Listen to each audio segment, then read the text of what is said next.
দখলদার ইসরায়েলি বাহিনীর সাথে হামাস হিজবুল্লাহ ও ইরানের তুমুল যুদ্ধ চলছে। অন্যদিকে রাশিয়া ও ইউক্রেনের যুদ্ধ ভয়ঙ্কর রূপ ধারণ করেছে। দর্শক, এই সূত্র ধরেই তৃতীয় বিশ্বযুদ্ধের মুখোমুখি পুরো বিশ্ব। দর্শক, আমাদের হাতে এসেছে সর্বশেষ ভয়ঙ্কর আপডেট, আন্তর্জাতিক সংবাদ। সংবাদের শুরুতেই থাকছে সংবাদ শিরোনাম।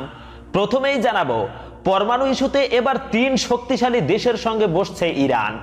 এরপরে জানাবো, ইসরায়েলে একদিনে 340 মিসাইল হামলা হিজবুল্লাহর, ব্যাপক ক্ষয়ক্ষতি। আরো জানাবো, ইরানের আহ্বান, ইসরায়েলি আগ্রাসন থেকে ফিলিস্তিনি নারীদের রক্ষা করুন।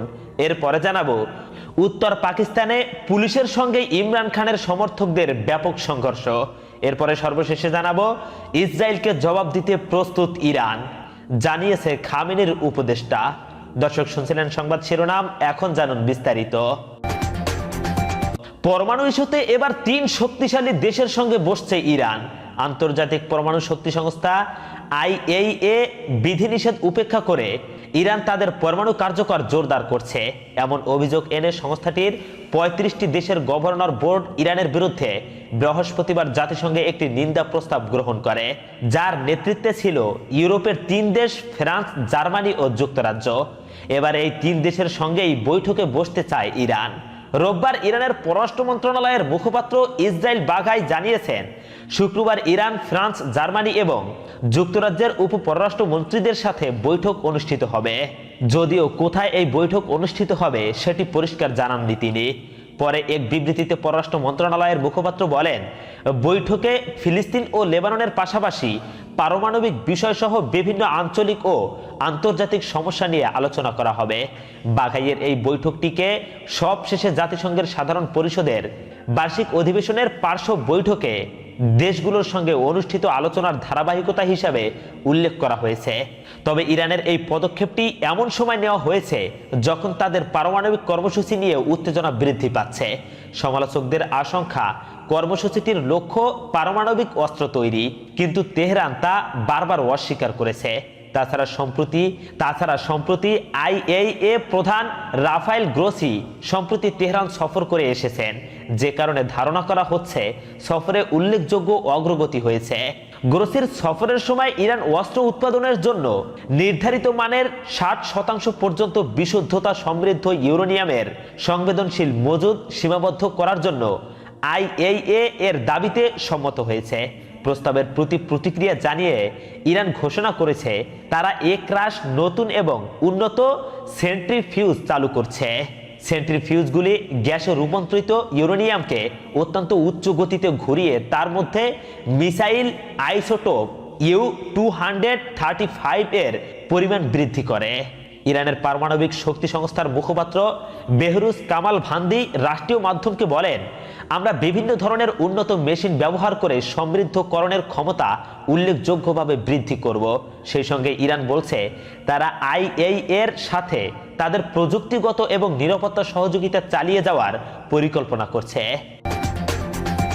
দর্শক, এখন জানাবো, ইসরায়েলে একদিনে 340 মিসাইল হামলা হিজবুল্লাহর, ব্যাপক ক্ষয়ক্ষতি। ইসরায়েলে একযোগে 340টি মিসাইল হামলা চালিয়েছে লেবাননের সশস্ত্র গোষ্ঠী হিজবুল্লাহ। এছাড়া ড্রোন দিয়েও হামলা চালিয়েছে তারা। সোমবার 25শে নভেম্বর এক প্রতিবেদনে এই তথ্য জানিয়েছে সংবাদ মাধ্যম আল জাজিরা।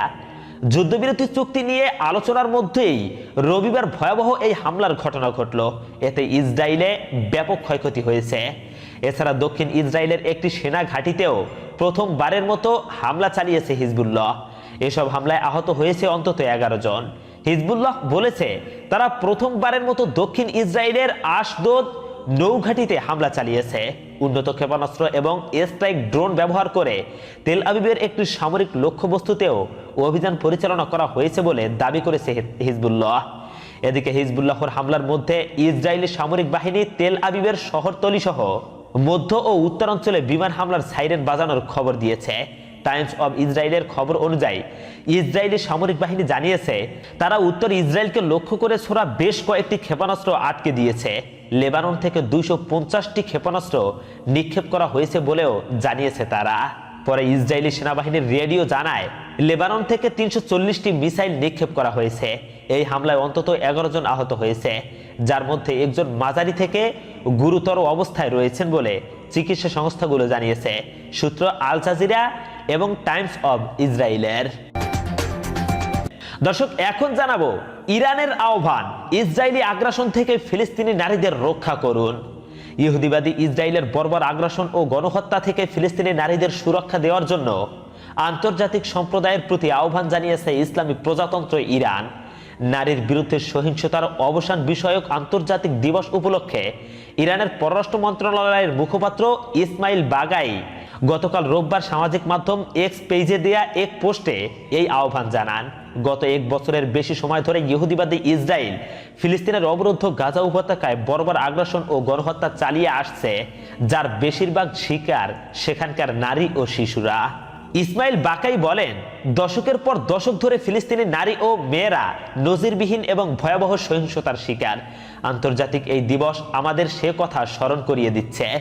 দখলদার ইসরায়েলের বর্বরতা ও ভয়াবহতার শিকার হয়ে ফিলিস্তিনের হাজার হাজার নারী ও মেয়ে এ পর্যন্ত শাহাদাত এবং পঙ্গুত্ব বরণ করেছেন। গত বছরের অক্টোবর থেকে এ পর্যন্ত ফিলিস্তিনি নারী ও মেয়েরা শাহাদাত বরণের পাশাপাশি মারাত্মকভাবে অনাহার ও বাস্তুচ্যুতির শিকার। জোর করে তাদেরকে প্রায় প্রতিনিয়ত এক জায়গা থেকে আরেক জায়গায় উদ্ধাস্তুতে পরিণত করা হচ্ছে। সংবাদ পার্স টুডের। দর্শক, এখন জানাবো উত্তল পাকিস্তানে পুলিশের সঙ্গে ইমরান খানের সমর্থকদের ব্যাপক সংঘর্ষ। পাকিস্তানের সাবেক প্রধানমন্ত্রী ইমরান খানের ডাকা কর্মসূচি ঘিরে রাজধানী ইসলামাবাদে উত্তপ্ত পরিস্থিতির সৃষ্টি হয়েছে। কারাগার থেকে দলের নেতার ডাকা বিক্ষোভে সাড়া দিয়ে রাজধানী ইসলামাবাদের দিকে রওনা দিয়েছে হাজার হাজার নেতাকর্মী ও সমর্থক। ইমরান খানের দল পিটিআই সমর্থকদের এ বহরকে আটকাতে নানা পদক্ষেপ নিয়েছে আইন শৃঙ্খলা রক্ষাকারী বাহিনী। ইসলামাবাদে আসতে থাকা এসব পিটিআই সমর্থকদের সঙ্গে পুলিশের ব্যাপক সংঘর্ষও ঘটেছে। বিবিসির লাইভ খবরে বলা হয়েছে, ডি চৌক এলাকায় অর্থাৎ রাজধানীর প্রবেশ মুখে ব্যারিকেড দেওয়া হয়েছে, মোতায়েন করা হয়েছে পুলিশ। স্থানীয় কর্তৃপক্ষ জানিয়েছে, বিক্ষোভকারীরা পুলিশের দিকে পাথর নিক্ষেপ করছে, যার ফলে 14 জন কর্মকর্তাকে হাসপাতালে ভর্তি করা হয়েছে।